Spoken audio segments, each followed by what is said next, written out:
안녕하세요. 저는 이혼하고 10년 만에 전 시댁과 관련된 모든 걸 다 털어낸 40대 김소영이라고 합니다. 저는 오랫동안 이 이야기를 누군가에게 털어놓고 싶었어요. 가슴속에 묻어두기엔 너무 무겁고 혼자 삭히기엔 너무 억울했거든요. 12년 전 결혼해서 7년을 버티다 이혼하고 그 후로 10년이란 시간이 흘렀죠. 그동안 저는 단 한 번도 제 이야기를 밖으로 꺼낸 적이 없었습니다. 말해봤자 달라질 게 없다고 생각했으니까요. 하지만 최근에 일어난 일들을 겪고 나니 이제는 말해도 되겠다는 생각이 들었어요. 저처럼 힘든 시간을 보내고 있는 분들께 조금이나마 위로가 되었으면 하는 마음으로 이렇게 글을 쓰게 되었습니다. 남편과 만났을 때 전 20대 후반으로 무난히 대학 졸업 후 중소기업에서 격리로 일하고 있었어요. 성실하게 모은 저축이 5천만 원 정도 있었죠. 큰 돈은 아니지만 열심히 아끼며 모은 소중한 돈이었습니다. 점심도 도시락 싸다니고 커피도 믹스커피로 때우고 옷도 세일 기간에만 사면서 악착같이 모았어요. 언젠가 내 집 마련하겠다는 꿈이 있었거든요. 그때 제 앞에 나타난 사람이 바로 전 남편이었어요. 친구 소개팅으로 만났는데 처음 만났을 때 그 사람은 정말 자신감이 넘쳤어요. 본인을 예비 창업가라고 소개했고 말도 잘하고 비전도 있어 보였죠. 저한테 열정적으로 다가왔고 저는 그런 모습에 마음이 흔들렸습니다. 연애 6개월 만에 결혼 얘기가 나왔고 저는 당연히 좋다고 했죠. 문제는 그때부터 시작되었습니다. 결혼 준비를 하면서 이상한 점들이 보이기 시작했거든요. 소영아, 나 지금 사업 준비하느라 현금이 좀 빠듯한데 신혼여행 비용은 네가 먼저 내줄 수 있어? 사업 시작하면 바로 갚을게. 아니, 갚는 게 아니라 10배로 벌어서 네가 원하는 거 다 해줄게. 뭐? 결혼 비용에 쓸 돈도 싹 다 사업 자금으로 넣을 거야? 제가 결혼을 결심했을 때 남편은 월급 받으며 일하는 회사원이었어요. 그랬기에 결혼을 결심한 것이기도 하고요. 남편이 사업을 하고 싶다고 한 건 알았지만 이렇게 결혼식 비용까지 모아서 사업에 올인할 거라고는 생각은 못했거든요. 완전히 다 넣겠다는 건 아니야. 그래도 내가 잘 돼야 너한테도 좋은 거잖아. 그냥 투자한다고 생각해. 내가 몇 배로 당신한테 돌려줄 테니까.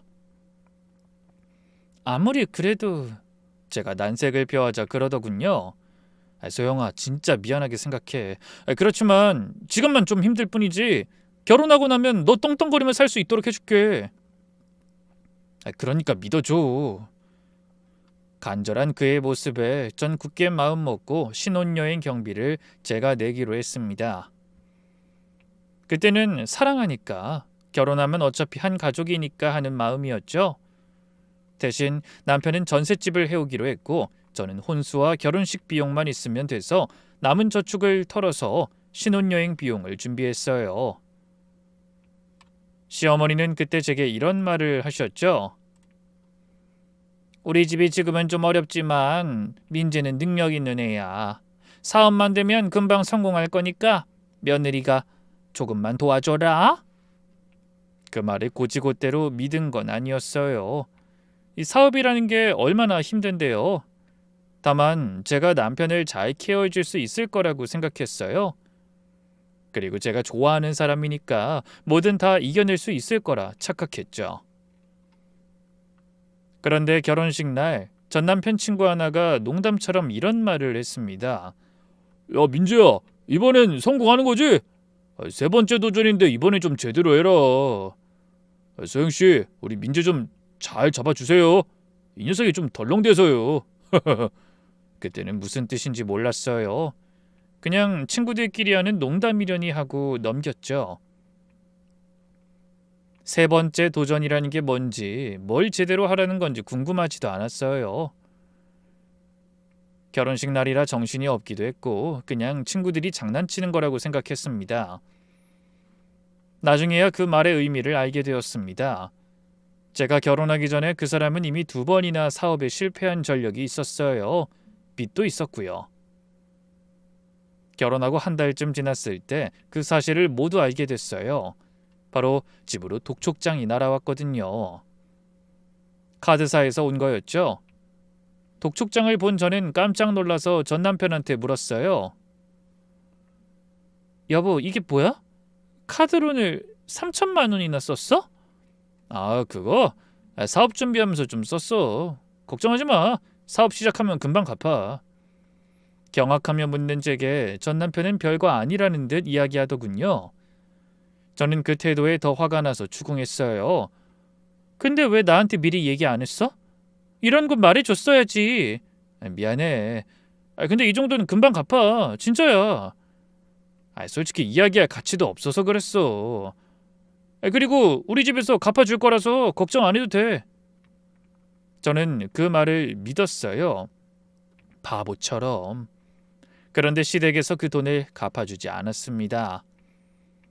너희 이제 독립했어. 너희 일은 너희가 알아서 해야지. 언제까지 부모한테 손 벌릴 거니? 너희들이 직접 해결해.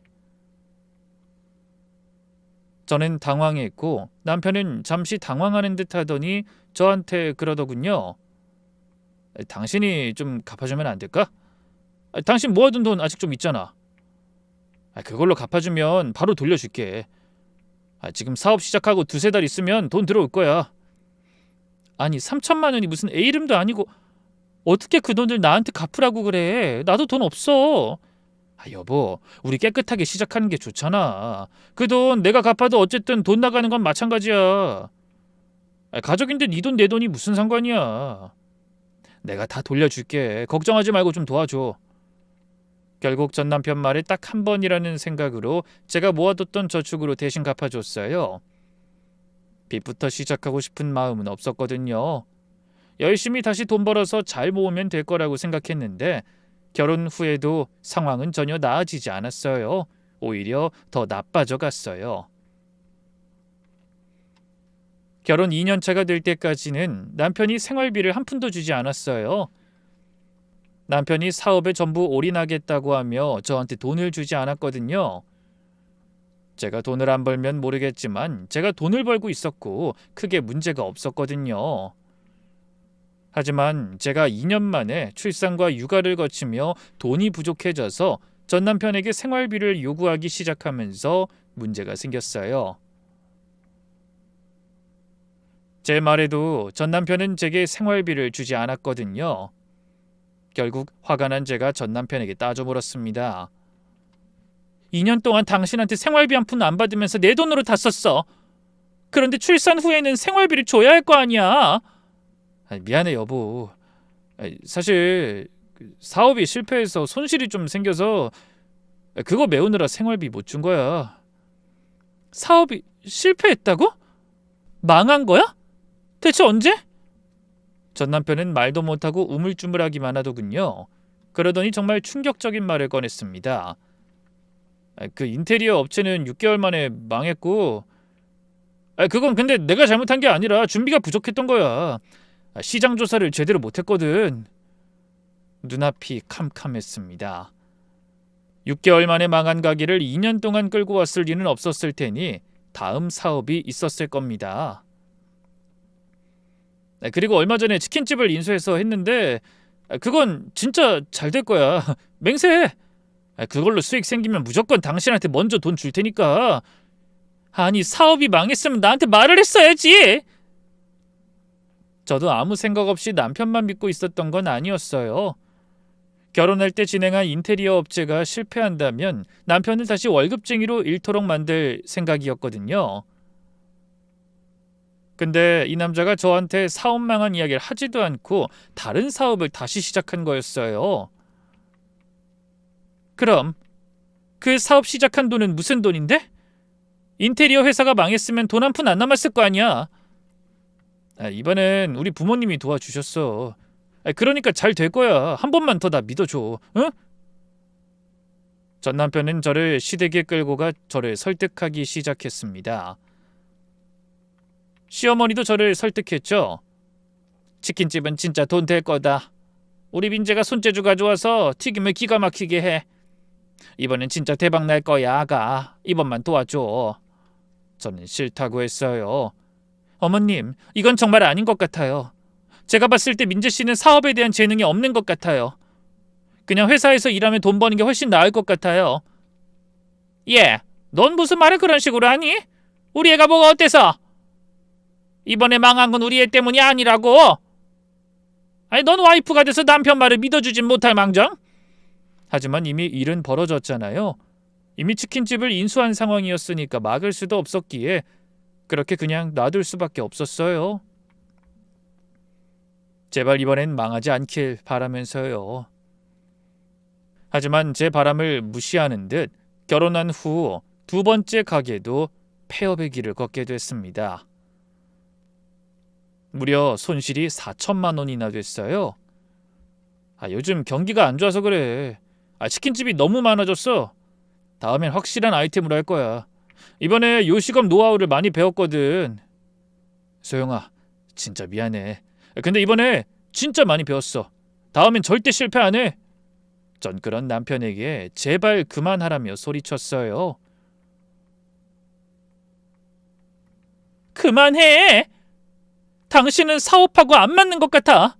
하는 것마다 망하는 거 보면 그냥 월급 받으면서 회사원으로 일하자, 어? 그게 무슨 소리야. 난 사업하는 게 꿈이라고 했잖아. 한 번만, 진짜 이번 한 번만 믿어줘. 이번에도 안 되면 무조건 당신이 하자는 대로 할게.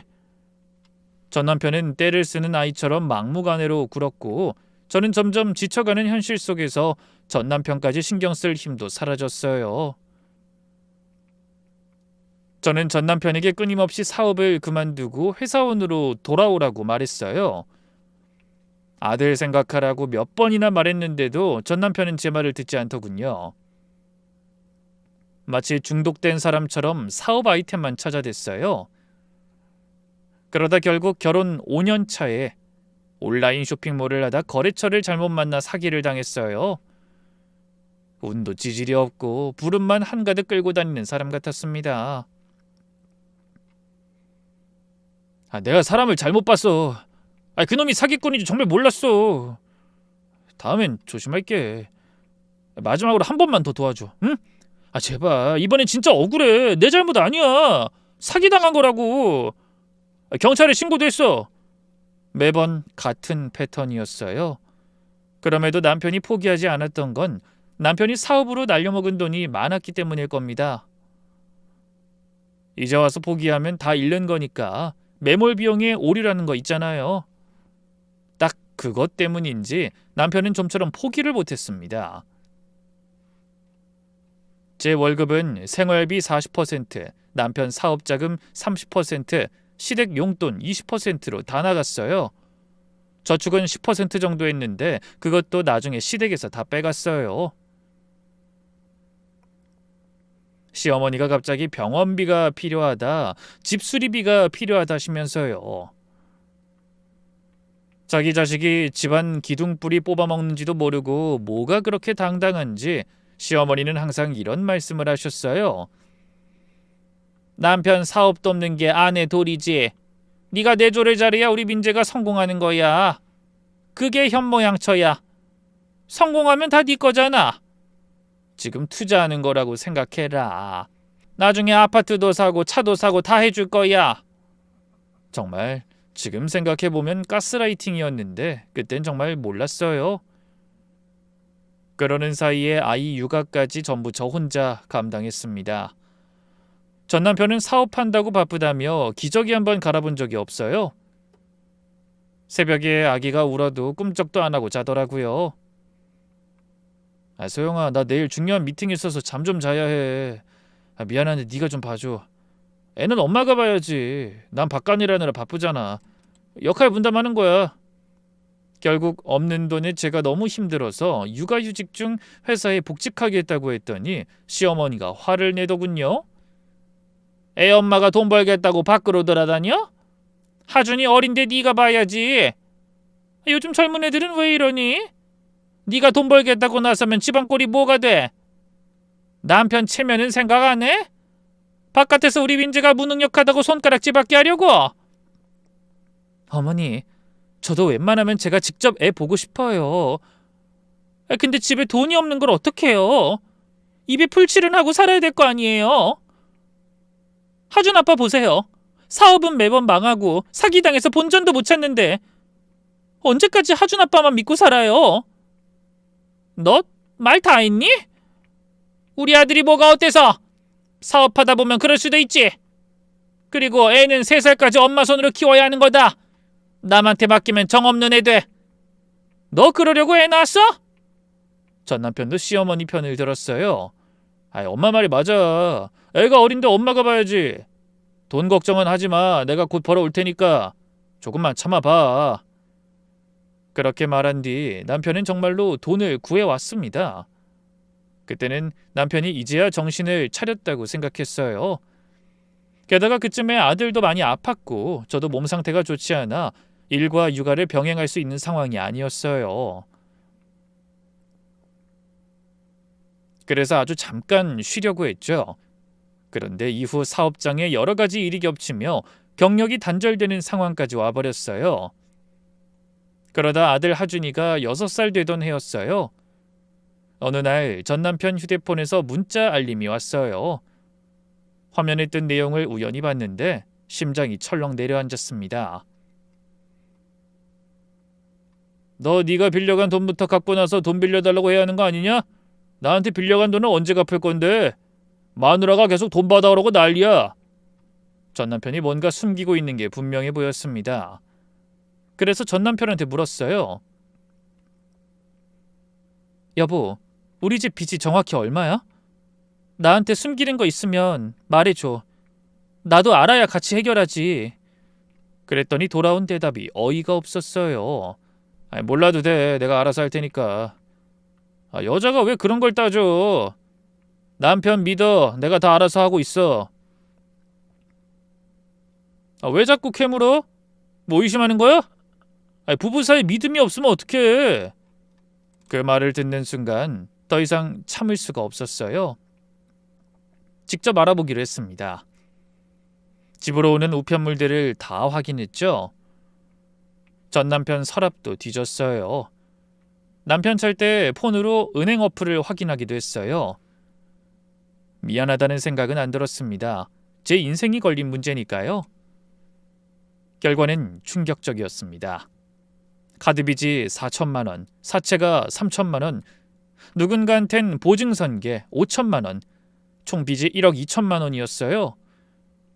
제가 본 문자처럼 개인에게 빌린 돈까지 합하면 얼마가 될지 예상도 안 갔어요. 그렇게 아들 하준이가 볼까봐 저는 몰래 숨죽여 울 수밖에 없었죠. 5만 가지 생각이 다 났어요. 그리고 결론은 하나였죠. 제가 혼자 애 데리고 사는 편이 이보다 훨씬 낫겠다고 말이죠. 그리고 그날 밤 하준이를 재우고 저는 전 남편한테 이혼 얘기를 꺼냈습니다. 우리 이혼해. 더 이상 못 살겠어. 전 남편이 TV 보다가 고개를 돌렸어요. 처음엔 콧방귀를 끼더라고요. 뭐? 이혼? 지금 장난해? 장난 아니야. 진심이야. 전 남편이 TV를 끄고 저를 노려봤습니다. 네가 뭘 했는데? 맨날 집에서 애나 보면서 뭘 한다고 이혼이야? 뭐 돈 버는 게 얼마나 힘든지 알아? 소리친 남편은 뭐가 그렇게 화가 나는지 저한테 따지고 들더군요. 야, 내가 생활비를 안 줬어? 6개월 동안 꼬박꼬박 줬잖아. 그리고 네가 알아서 아껴서 썼어야지. 아껴서 썼어. 그래도 돈이 모자란 거 어떡해? 게다가 그 돈도 또 빌린 거잖아. 빚으로 빚 막은 걸 어떻게 다 갚으려고 그러는 건데? 전 남편 얼굴이 굳어졌어요. 들켰다는 걸 아는 표정이었죠. 누가 그래? 네가 뭘 한다고 짓거려? 다 알아. 당신한테 있는 빚, 카드빚 4천, 사채 3천, 보증 5천, 총 1억 2천만 원. 이게 당신이 번 돈이야? 너 내 뒤를 캤어? 캐지 않으면 알 수가 있어야지. 당신이 말을 해줬어? 물어봐도 알아서 한다고만 하고. 당신 지금 빚이 1억이 넘어. 어쩌려고 이러는 거야? 빚더미에 우리 파산하면 당신이 책임질 거야? 난 이렇게 살길 바란 게 아니었다고. 그때 전 남편이 저를 밀치며 소리를 질렀어요. 그만해! 징징거리지 말고. 재수없게 파산이니 그런 소리 왜 하는 건데? 그리고 당신 이혼해봤자 능력도 없어서 누가 써주지도 않아. 잘해봐야 식당에서 그릇이나 씻을 거야. 식당에서 그릇 씻는 게 지금 이렇게 사는 것보단 낫겠지. 그리고 당신 나 몰래 내 명의로 대출한 건 어떻게 할 건데? 제 말에 전 남편 얼굴이 하얗게 질렸어요. 뭔 소리야? 5천만 원! 내 인감이랑 신분증 몰래 써서 네가 대출받은 금액이잖아. 나한테 허락도 없이 내 이름으로. 이게 제정신 박힌 인간이 할 짓이야? 아, 그건 어쩔 수 없었어. 내 신용이 안 좋아서. 그래서 내 명의로 빚을 떠넘겼다고? 나한테 한마디 말도 없이? 신용이 안 좋으면 돈을 빌리지 마. 일을 하라고. 제 말을 듣던 전 남편이 심드렁하게 말하더군요. 그럼 이혼해. 나 돈 없으니까. 그렇게 알아. 당신도 이제 잘 알잖아. 나 빚만 있는 거. 그럼 이 집 내놓고 전세금을 나누던지. 신혼 초에 나한테 빌려간 돈, 나 몰래 대출받은 돈, 그걸로 없는 걸로 해줄 테니까. 제 말에 전 남편이 피식 웃더군요. 그러더니 더 충격적인 말을 꺼냈습니다. 미안한데 이 집 원래부터 월세였어. 사업하려니까 전세금도 아깝더라고. 사업에 미친 정신 나간 전 남편이 월세로 집을 얻고 전세금을 모조리 자기가 독식해 가져간 거였어요. 어쩐지 저한테 집은 자기가 혼자 하겠다고 했던 이유가 있었습니다. 그것도 모르고 저는 남편이 집 전세금을 다 냈으니 조금이라도 더 보태야겠다고 열심히 살았던 거예요. 제 돈으로 생활비며 모든 걸 감당하면서 억울하고 열이 받아서 미치겠더라고요. 그날 말싸움은 끝이 보이지 않았습니다. 마치 끝없는 평행선을 동시에 달리는 기분이었죠. 결국 전 남편이 먼저 기분이 개떡 같다며 술 마시러 가겠다며 자리를 피하더군요. 결국 저 혼자 하준이 옆에 누워 밤새 울었어요. 그 밤에 저는 이 사람과는 더 이상 같이 살 수 없다는 걸 확실히 깨달았습니다. 이건 남편이 아니라 사기꾼이었어요. 제 인생을 파먹는 기생충 같은 거였다는 생각이 들었죠. 이혼을 결심하고 법률 상담을 받았어요. 변호사 선생님은 현실적인 그리고 절망적인 조언을 해주었습니다. 남편분 재산이 없어서 재산분할 의미 없습니다. 빚만 있으면 나눌 재산이 없어요. 명의 도용한 건 어떻게 취소가 안 될까요? 제 이름으로 빌린 거긴 하지만 전 쓴 적도 없고 받은 적도 없는 돈인데. 명의 도용 대출권은 고소 가능하지만 가족 간 거래라 입증이 어렵고 시간도 오래 걸려요. 남편분이 아내가 동의했다고 주장하면 복잡해집니다. 법은 저를 지켜주지 못했습니다. 변호사 선생님이 저를 달래려는 듯한 말투로 그러더군요. 일단 이혼하시고 양육비 받는 게 현실적입니다. 그 양육비는 법적으로 받을 수 있어요. 결국 합의 이혼을 했습니다. 양육권은 제가 갖고 양육비는 월 70만 원으로 정했어요. 재산 분할은 없었죠. 남편한테 재산이 없었으니까요. 오히려 빚만 있었습니다. 게다가 제 명의로 된 대출 5천만 원은 입증에 실패해서 결국 제가 갚게 되었어요. 전 남편이 아내가 동의해서 받은 대출이라고 주장했거든요. 증거가 없으니 어쩔 수 없었습니다. 이혼 서류에 도장 찍던 날 시어머니가 법원까지 따라오셨어요. 그리고 이런 말씀을 하셨죠. 그래, 나가라. 네가 없어도 우리 민재는 더 좋은 여자 만날 수 있어. 집안 좋고 돈 많은 여자 만날 테니 차라리 네가 없는 게 낫다. 그런 여자가 뭐하러 빚만 1억인 남자를 만나겠어요? 너야말로 후회할 거야. 우리 민재가 성공하면 그땐 땅 치고 울어도 소용없어. 성공하면 돈 받으러 올 테니까 그렇게 알고 계세요. 그리고 당신 양육비 제대로 보내. 아들을 사랑하진 않아도 네 핏줄인데 책임은 져야지. 전 남편은 알겠다며 귀찮다는 듯 저를 파리 쫓듯 보내버리더군요. 그렇게 아이와 둘이서 그 집에서 나와버렸어요. 전 남편은 아이를 찾지도 않았고 양육권을 바라지도 않았어요. 이게 그 사람에게 저와 아이의 위치라는 걸 깨닫고 차라리 이혼한 게 다행이라고 생각했어요.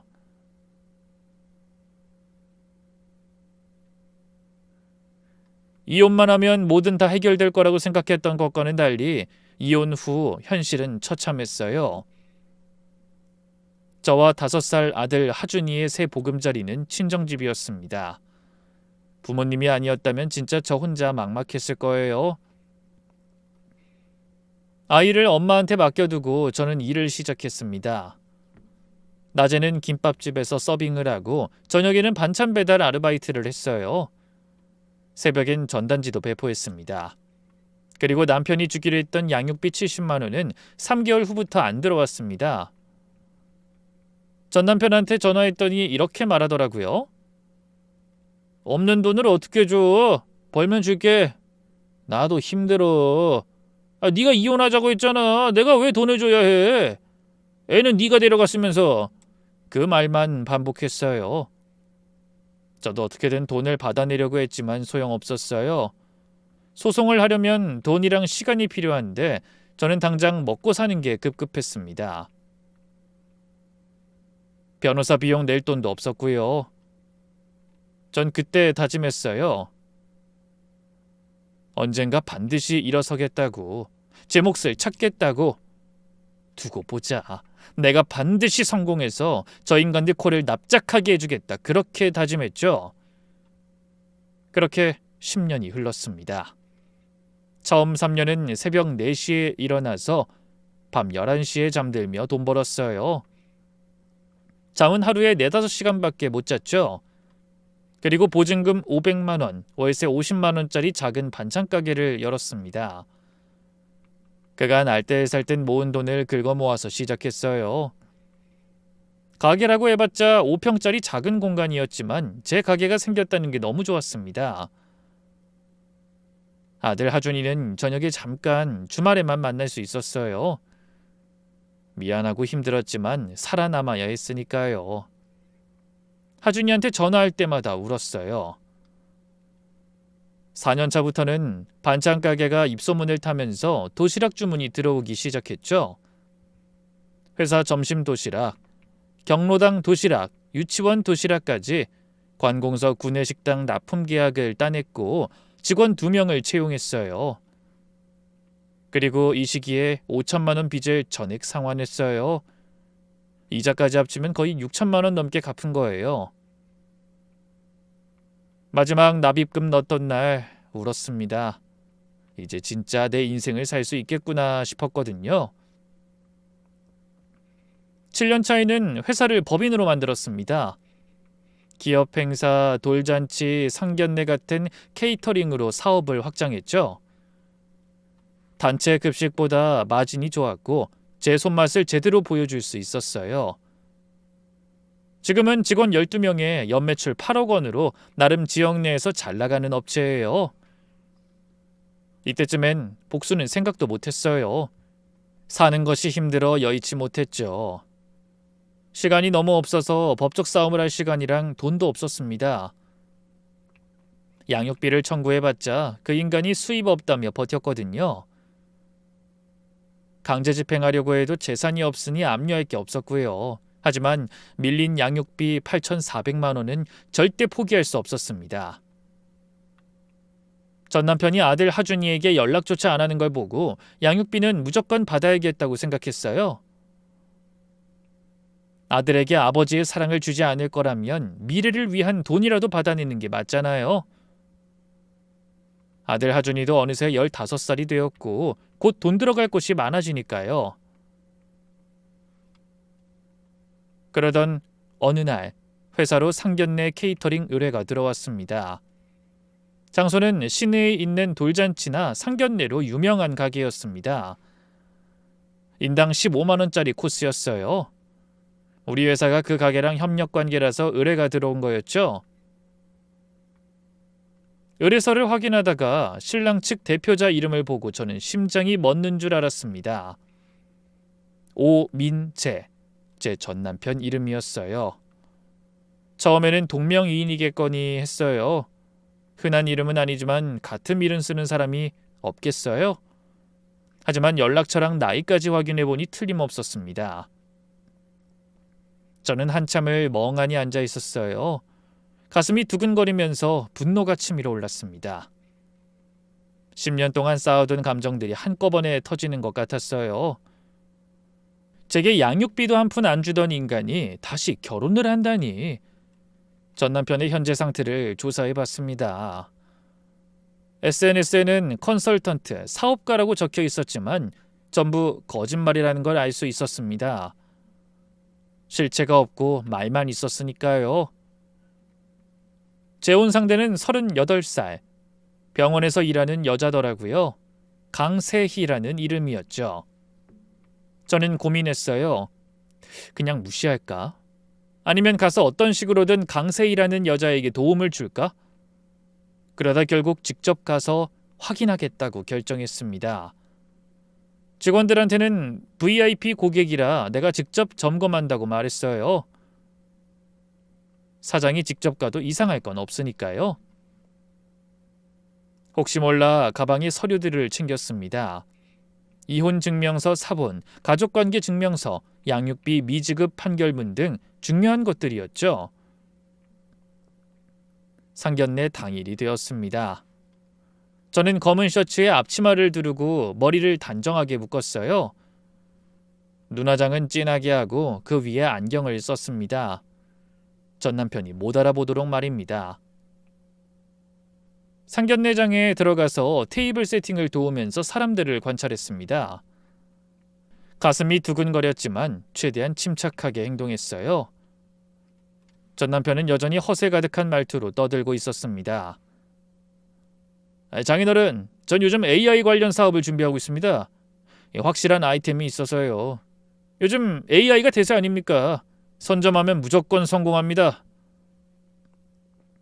시어머니는 많이 늙으셨더군요.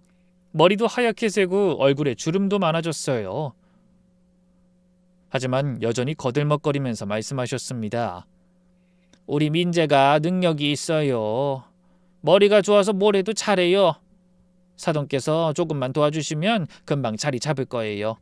그 초기 자금만 있으면 돼요. 나중에 몇 배로 갚을 겁니다.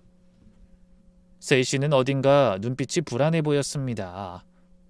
뭔가 찜찜한 게 있는 눈빛이었죠. 연신 전 남편을 훔쳐보면서 뭔가 생각하는 것 같았어요. 세희 씨 어머니는 날카로운 눈으로 전 남편과 시어머니를 관찰하고 계셨어요. 대화에 잘 끼지 않고 가만히 듣고만 계셨어요.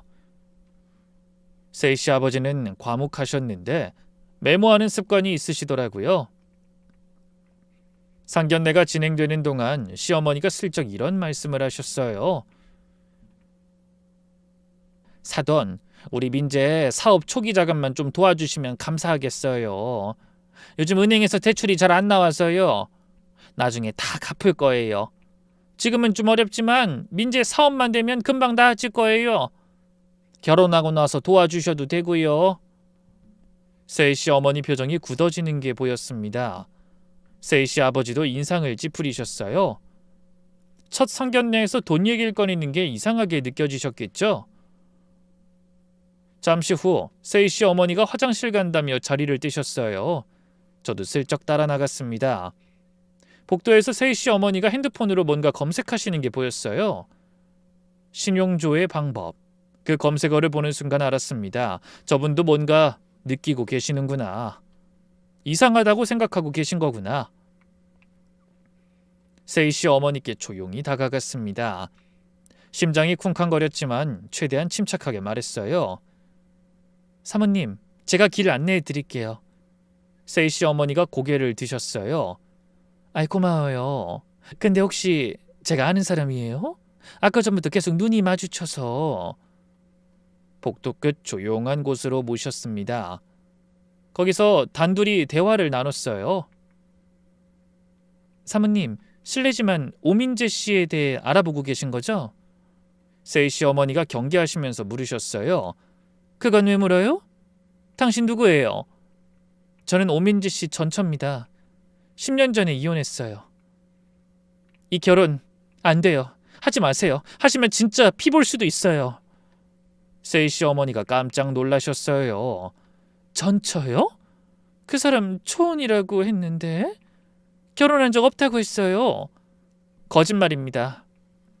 그리고 저희 사이에 아들도 있어요. 올해 15살이에요. 세이 씨 어머니 얼굴이 창백해지셨어요. 아이라고요? 네, 사모님. 저는 사모님께 거짓말할 이유가 없잖아요. 증거도 있어요. 보여드릴게요. 전 가방에서 준비해온 서류들을 꺼냈습니다. 이혼 증명서랑 가족관계 증명서예요. 아들도 여기 보이죠? 저 인간 악질이에요. 양육비 10년 동안 한 번도 안 줬습니다. 게다가 지금도 빚이 있을 거예요. 한번 확인해 보셔야 해요. 세이 씨 어머니가 서류들을 한참 들여다보시더니 한숨을 쉬셨어요. 알고 있었어요. 뭔가 이상하다는 거. 처음부터 느낌이 안 좋았거든요. 네? 알고 계셨어요? 직업도 불분명하고 하는 말이 자꾸 바뀌고 자꾸 투자라는 말이 나오고 우리 세이한테 예물비 1,000만 원 빌려달라고 하더라고요. 그것도 부모한테 비밀로 하자면서요. 저한테 하던 짓과 비슷한 짓을 했더군요. 저한테도 돈 빌려갔어요. 나쁜 놈이 아직도 버릇 못 고치고. 근데 증거가 없어서 반대를 못했어요. 세이가 막무가내라서. 사모님, 지금 이 자리에서 확인하지 않으시면 따님도 저처럼 됩니다. 저는 다시 일어서는데 10년이 걸렸어요. 따님은 그러지 않으셨으면 해요. 세이 씨 어머니가 제 손을 잡으셨어요. 손이 떨리고 계셨습니다. 고마워요. 이렇게까지 해주셔서. 당신도 힘들었을 텐데. 저도 누군가 저한테 미리 알려줬으면 좋았겠다 싶었거든요. 그랬으면 제 인생이 이렇게는 안 됐을 텐데. 증거 우리 세이한테도 보여줄 수 있어요? 직접 봐야 믿을 것 같아요. 네, 사모님. 그러려고 온 거예요. 세이 씨 어머니가 따님을 불러내셨습니다. 세이 씨가 의아한 표정으로 나오셨어요. 엄마, 왜? 대체 무슨 일이야? 세이야, 이분 얘기 좀 들어봐. 중요한 거야. 저는 세이 씨한테 제 소개를 했습니다. 안녕하세요. 전 오민재 씨 전처예요. 10년 전에 이혼했고 저희 사이에 15살 아들이 있어요. 세이 씨 얼굴이 하얘졌어요. 눈이 커지면서 믿을 수 없다는 표정을 지으셨어요. 전처요? 아이도 있어요? 말도 안 돼. 대체 왜 지금 나타난 거예요? 이 결혼 막으려고요. 저랑 상관없는 일이라 그냥 놔둘까 하다가 저 같은 피해자가 생기면 너무 억울하니까요. 그래서 말씀드리는 거예요. 세이 씨가 벽에 기대면서 중얼거렸어요. 눈에 눈물이 고이기 시작했습니다. 이번이 처음이었어요. 처음으로 결혼하고 싶은 남자였다고요. 근데 그게 다 돈 때문이었다고요? 마음 아프시겠지만 그게 사실일 거예요. 그게 아니고서 당신을 속일 리가 없잖아요. 세이 씨가 떨리는 손으로 서류들을 확인했습니다. 진짜네. 이혼 증명서. 이혼한 게 10년 전이네. 아이 이름이 오하준 15살. 그리고 이거 보세요. 양육비 미지급 판결문이에요. 월 70만 원. 10년 동안 한 번도 안 줬어요. 법원에서 지급 명령 내렸는데도 안 줬습니다. 8,400만 원이나요? 자기 아이한테 한 푼도 안 줬다고요? 그러면서 나한텐 아이 좋아한다고 했어요. 결혼하면 아이 낳고 싶다고. 그것도 거짓말이었어요? 당연하죠. 자기 친아들한테 생일 축하 문자 한 번 안 보낸 사람이에요. 세이 씨가 서류를 내려놓으면서 눈물을 훔쳤어요. 그리고 사업 이야기는 절대 믿지 마세요. 저하고 살 때 이미 3번이나 망했어요. 그 빚 때문에 이혼했고요. 세이 씨 목소리가 떨렸어요. 나한텐 사업 정리하고 제도약 준비 중이라고 했어요. 투자자 미팅 있다고 했어요. 저번 주에 같이 카페 갔을 때 노트북으로 사업 계획서도 보여줬고요. 근데 그것도 다 가짜라고요? 네, 저한테도 그랬거든요. 예비 창업가라고 곧 성공할 거라고 결혼하고 나서 빚이 3천만 원 있는 걸 알았어요. 제가 다 갚아줬죠. 그랬더니 계속 사업한다고 돈 달라고 하고 나중엔 제 명의로 대출까지 받았어요. 저 모르게요. 명의 도용이요? 네, 5천만 원이요. 그 돈은 제가 갚았어요. 10년 동안 죽어라 일해서. 설마 그런 짓을... 세희 씨가 부들부들 떨며 분노했습니다. 그녀의 어머니가 딸을 안아주셨어요. 세희야, 괜찮아. 우리가 막을 수 있어. 아직 늦지 않았어. 저도 옆에서 세희 씨 어깨를 토닥여 드렸어요. 세희 씨가 눈물을 닦으면서 일어났어요. 눈에 불이 켜진 것 같았습니다. 저 인간 안에서 직접 확인해도 될까요? 확인하고 바로 파혼하고 돈 달라고 해야겠어요. 우리 셋은 상견례장으로 돌아갔습니다. 전 남편이 세희 씨 아버지한테 사업 계획을 설명하고 있었고 시어머니는 연신 우리 민재가 잘할 거예요를 반복하고 계셨죠. 아무것도 모르고 말이에요. 세희 씨가 자리에 앉더니 전 남편한테 물었습니다. 목소리가 차갑게 가라앉아 있었어요. 오빠, 나한테 솔직하게 대답해줘. 전에 결혼한 적 있어? 갑자기 분위기가 싸해졌어요. 웃음소리가 뚝 끊기고 모두가 세희 씨를 쳐다봤습니다. 전 남편이 당황하면서 말했어요. 무슨 소리니? 세희야, 왜 갑자기 그래? 누가 그런 소리를 해? 시어머니도 화들짝 놀라셨어요. 우리 민진 초혼이야, 세희야. 너 그런 헛소리에 휩쓸리지 마. 세희 씨가 가방에서 제가 건넨 서류를 꺼내 테이블 위에 놓았습니다. 탁 소리가 났어요. 그럼 이건 뭐야? 그리고 이건? 이혼 증명서였어요. 상견례장이 정적에 휩싸였습니다. 숨소리만 들릴 정도로 조용해졌어요. 전 남편 얼굴이 하얘졌어요. 눈이 휘둥그레지면서 입을 벌렸다 닫았다 했습니다. 그건 젊을 때 실수로... 어디서 그걸... 세희 씨가 테이블을 쾅 내리쳤어요. 실수? 나한테 결혼한 적 없다고 했잖아. 그게 다 거짓말이었어? 세희야, 진정해. 설명할 수 있어. 전 남편이 아무 말도 못했습니다. 입만 벙긋거렸어요. 시어머니가 소리를 높이셨어요. 옛날 일을 왜 들춰내요? 다 지난 일이잖아요. 누가 이런 짓을 한 거야? 세희야, 이거 누가 줬어? 그 순간 저는 서빙 복장 그대로 테이블 앞으로 걸어나갔습니다. 심장이 터질 것 같았지만 당당하게 걸었어요. 오랜만이네요, 어머니. 전 남편이 절 보더니 얼굴이 일그러졌어요. 10년 만에 알아보는 거예요. 소영아, 너였어? 네가 왜 여기 있어? 아까 그 종업원이... 저는 전 남편을 비웃으면서 말했어요. 나 종업원 아니야. 이 케이터링 회사 대표야. 연매출 8억짜리 회사. 전 남편 얼굴이 경악으로 일그러졌어요. 뭐라고? 당신이 대표라고? 응. 10년 동안 네가 떠넘긴 빚 갚으면서 이악 물고 일했거든. 네가 양육비 한 푼 안 주는 동안 새벽 4시에 일어나서 밤 11시에 잠들었어. 그렇게 10년 살았더니 회사 대표가 됐네? 시어머니가 벌떡 일어나셨어요. 이년이 어디서 거짓말이야? 네가 무슨 대표야? 못 믿겠으면 여기 가게 사장님 모셔다 물어봐도 돼요. 친절하게 증명해 주실 거예요. 지금 부를까요?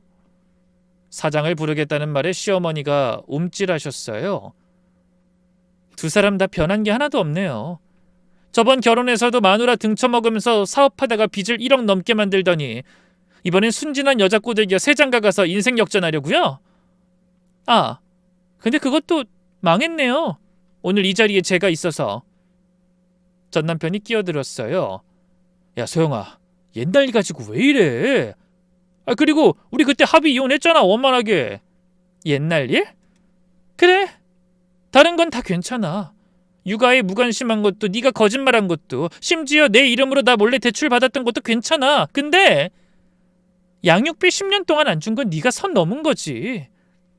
애한테 들어갈 돈은 줬어야지, 이 쓰레기 같은 놈아. 쓰레기라니.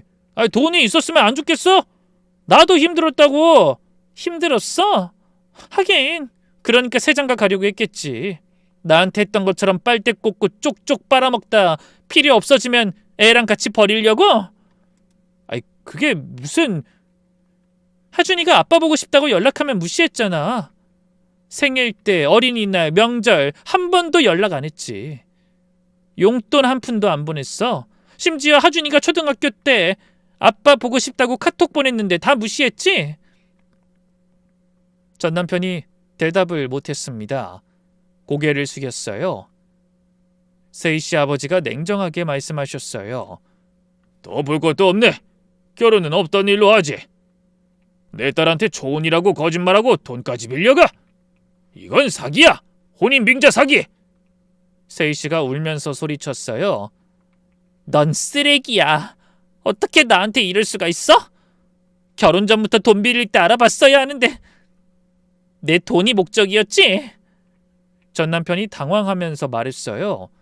세희야, 그건 아니야. 나 진심이었어. 진심?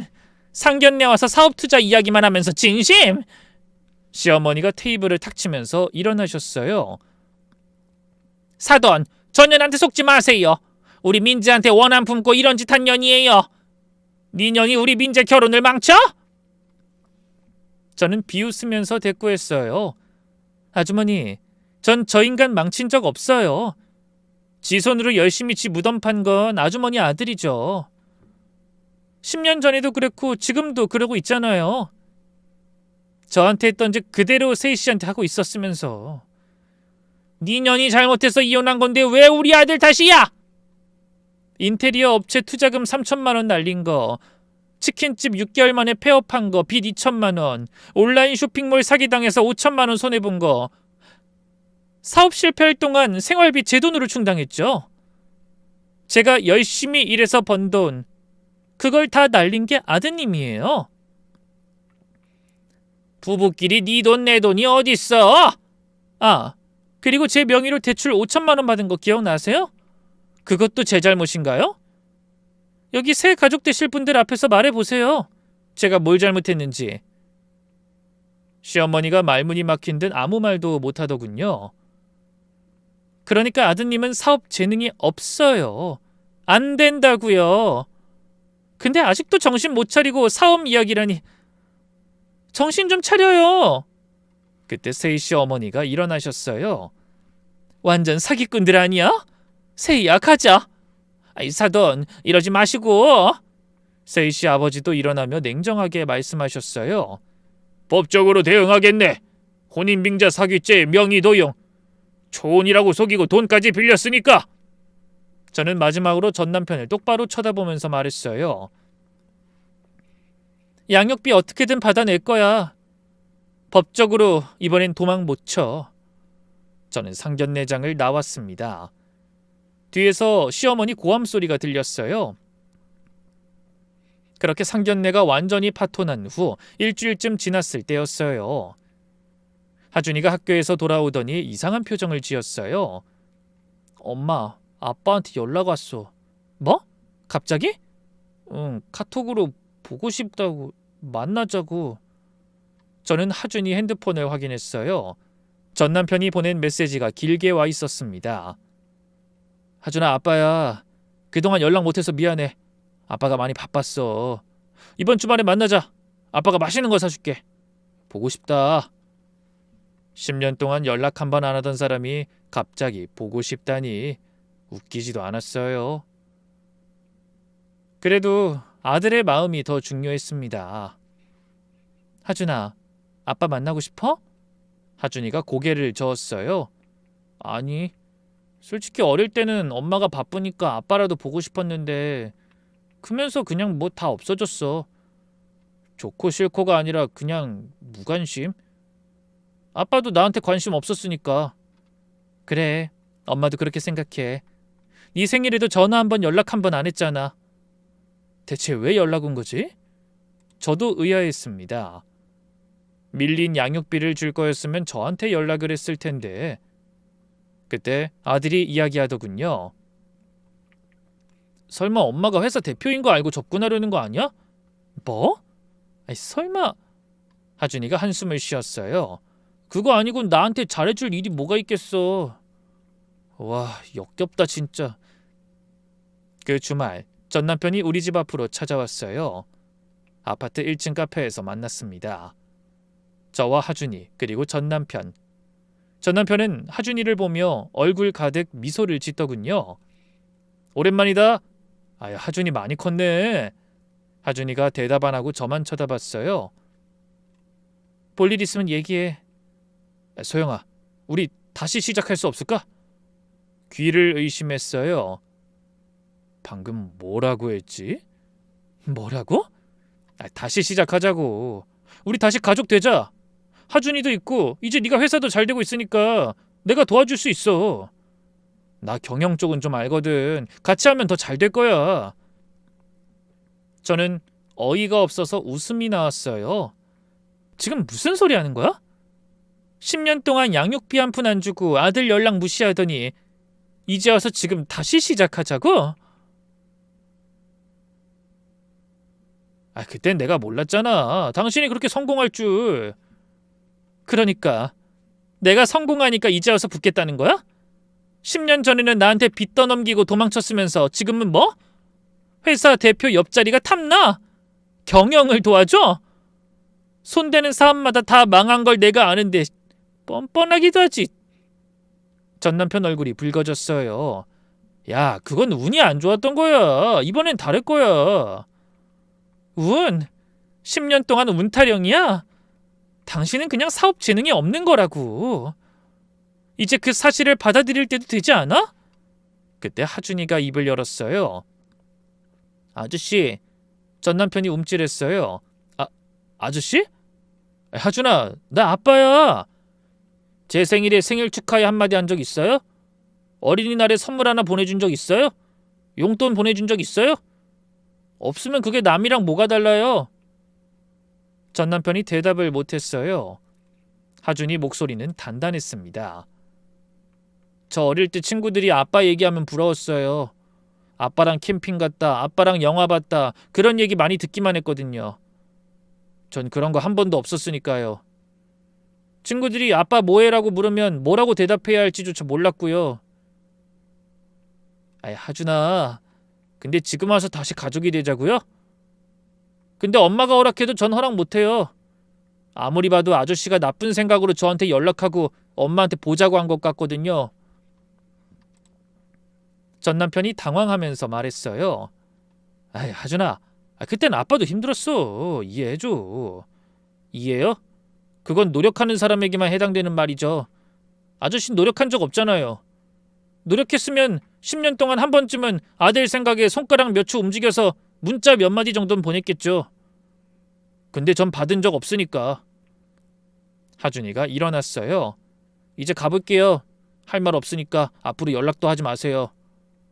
아저씨는 제 아빠 아니에요. 전 앞으로도 아빠는 죽었다고 말하고 다닐 거예요. 10년간 죽은 거나 마찬가지였고 엄마도 힘들게 해서 다시 마주치고 싶지 않네요. 저도 하준이를 따라 일어났습니다. 하준이 말 다 들었지? 내 생각도 별반 다르지 않으니까 앞으로 연락하지 마. 하준이 보고 싶으면 밀린 양육비 갚으면 연락해. 전 남편이 소리쳤어요. 야, 넌 애새끼를 어떻게 키웠길래 어른들한테 눈 지켜뜨고 막말하도록 만들었어? 전 돌아보면서 말했어요. 말 조심해. 너한테만 그래. 네가 날 괴롭히고 애를 버렸으니까. 쌍욕 안 한 것만으로 다행으로 여겨. 그리고 10년간 애 키우는데 도움도 안 된 네가 내 새끼 평가질은 왜 해? 카페를 나왔습니다. 하준이가 제 손을 잡았어요. 엄마, 속 시원해? 응? 근데 하준아, 괜찮아? 힘들었을 텐데. 괜찮아, 오히려 후련해. 10년 동안 하고 싶었던 말 다 했어. 저는 하준이를 안아줬습니다. 이 아이가 없었다면 저는 버틸 수 없었을 겁니다. 상견례 파토 후 세희 씨 아버지께서 저한테 연락을 하셨어요. 김소영 씨, 저희를 도와주셔서 감사합니다. 그 보답이라고 하기엔 못하지만 양육비 받는 거 제가 도와드려도 되겠습니까? 방법이 있습니다. 세희 씨 아버지는 퇴직하신 세무 공무원이셨더라고요. 세금이랑 재산 추적에 대해서 잘 아시는 분이었죠. 오민재가 무직이라고 하지만 실제로는 수입이 있을 겁니다. 그런 사람들이 다 그래요. 수입을 숨기고 현금으로 받거나 남의 명의로 돈을 세탁하죠. 양육비 안 주려고요. 그런 것도 찾아낼 수 있어요? 가능합니다. 제가 현직에 있을 때 이런 케이스 많이 봤어요. 통장 내역이랑 카드 사용 내역 보면 다 나와요. 그렇게 저는 조력자를 얻었습니다. 세희 씨 아버지가 조사를 시작하셨어요. 알아보니까 전 남편은 무직이라고 했지만 실제로는 지인 건설업체에서 현금 일당을 받고 있었어요. 월 250만 원 정도였죠. 그 돈을 시어머니 명의 통장으로 입금받고 있었습니다. 양육비 회피를 위한 고의적인 수입 은닉이었어요. 역시 일하면서 수입 없다고 거짓말한 게 맞았네요. 하긴 결혼 준비한답시고 이것저것 많이 사던데 그게 다 저 돈에서 나온 건가 봐요? 네, 그 건설 현장에서 일용직으로 일하고 현금으로 받으면 기록이 안 남아요. 근데 그 돈을 어머니 통장으로 넣은 게 실수였죠. 저는 양육비 이행관리원에 신청을 넣었습니다. 법원에서 강제 이행 명령이 내려왔어요. 전 남편 수입 압류가 시작됐죠. 그런데 전 남편이 또 발뺌을 했어요. 전 수입이 없어요. 압류할 게 없다고요. 그래서 시어머니 명의 통장을 조사했습니다. 거기서 전 남편이 매달 받던 일당 기록이 다 나왔어요. 입금 내역, 출금 내역 전부 증거가 됐습니다. 법원에서 그 통장도 압류했어요. 밀린 양육비 8,400만 원에 지연 이자를 더해서 총 9,200만 원을 청구했어요. 그리고 세희 씨 아버지께서 전 남편을 사기죄로 고소하셨습니다. 혼인 빙자 사기, 금전 편취. 전 남편이 세희 씨한테 초혼이라고 속이고 돈까지 빌린 것 전부 문제가 됐어요. 재판이 진행되었습니다. 저는 초혼이라고 한 적 없습니다. 저 여자가 오해한 거예요. 하지만 세희 씨가 카톡 기록을 증거로 제출했어요. 처음 결혼하는데 설렌다는 말을 카톡으로 했었더라고요. 재판 결과 전 남편은 징역 1년에 집행유예 2년을 선고받았습니다. 전과자가 된 거예요. 이 사건이 주변에 퍼지면서 전 남편의 평판은 완전히 망가졌습니다. 그 집 아들 사기꾼이래, 결혼 사기 쳤대, 전처한테 양육비도 안 줬대 하는 소문이 돌았습니다. 시어머니가 다니시던 모임에서도 소문이 돌았더군요. 최종 결과를 말씀드릴게요. 전 남편은 사기죄로 징역 1년, 집행유예 2년 선고, 신용불량 확정되었습니다. 집 구할 돈도 없어 지금은 고시원에서 살고 있대요. 시어머니는 아들 뒷바라지하다가 건강이 악화되셨어요. 재산 압류로 월세도 못 내게 되셔서 지금은 요양병원에 계십니다. 면회 오는 사람도 없다고 하네요. 전 남편의 재혼은 당연히 물 건너갔고 앞으로도 결혼하기 어려울 거예요. 지역에서 결혼 사기꾼으로 낙인 찍혔으니까요. 어디 가서 여자를 만날 수 있겠어요? 저는 양육비 9,200만 원을 분할로 수령하고 있어요. 매달 통장에 돈이 들어올 때마다 뿌듯합니다. 내 돈, 내 아들 돈을 받는 거니까요. 10년 전 명의도용 대출건도 재조사를 신청해서 추가 고소를 준비하고 있습니다. 그리고 뜻밖의 인연도 생겼습니다. 세희 씨네 가족이랑 가깝게 지내게 됐어요. 세희 씨 어머니께서 저를 딸 친구처럼 대해주시고 명절 때마다 부르시거든요. 하준이는 이제 고등학생이에요. 성적도 좋고 친구들과도 잘 지내요. 아버지에 대한 미련은 완전히 접었대요. 10년간 아빠 없이 지냈는데 별로 필요가 없더라고 라고 하더라고요. 그 말에 또 울었어요. 많은 분들이 물어보세요. 복수해서 시원하냐고. 솔직히 말하자면 시원하진 않아요. 그냥 제 몫을 찾은 거예요. 10년 동안 못 받은 양육비, 10년 동안 참았던 억울함, 그걸 되찾은 거예요. 복수가 달콤하다고들 하잖아요. 근데 저는 그렇게 안 느껴요. 그냥 후련해요. 무거운 짐을 내려놓은 것처럼요. 가슴에 맺혀있던 응어리가 풀린 기분이에요. 저는 이제 앞만 보려고 해요. 과거는 과거고 미래가 중요하니까요. 아들 하준이가 대학 가고 제 사업이 더 커지고 그렇게 하루하루 살아갈 거예요. 어쩌면 좋은 사람 만나서 다시 사랑할 수도 있겠죠? 아직 45이니까요. 긴 글 읽어주셔서 감사합니다.